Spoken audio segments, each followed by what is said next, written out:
avant, nous, tu peux dire Singapour, un benchmark. Après, Dubaï fin diversifié. Maintenant, nous fin trouve Rwanda, il rentre dans les jeux.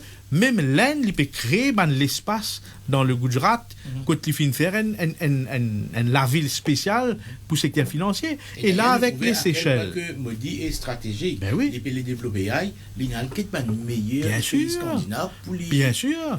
développer. La diplomatie économique est extrêmement importante. Et pour moi, quand nous guettons le modèle mauricien, avec nos situations géopolitiques, mais aussi la population telle qu'elle est, les modèles ou le modèle scandinave, pour nous, c'est un benchmarking extrêmement important.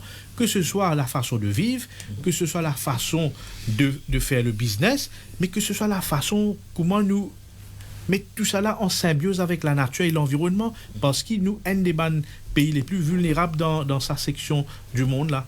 Singapour est un pays que vous avez nommé tout à l'heure.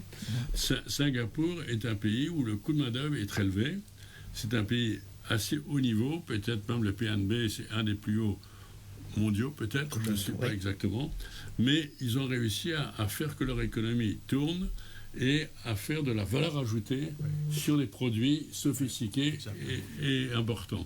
Pas que de domaine industrie, dans le domaine aussi de la technologie informatique, l'intelligence artificielle.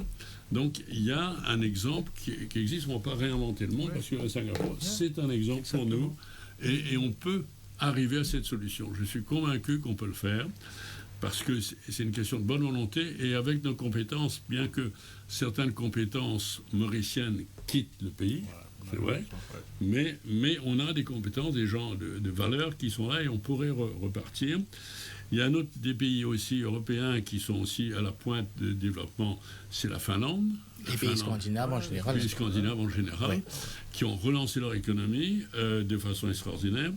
La Suisse, on a nommé, mais la Suisse aussi, c'est un pays où la main-d'œuvre est très élevée, mais avec des produits sophistiqués.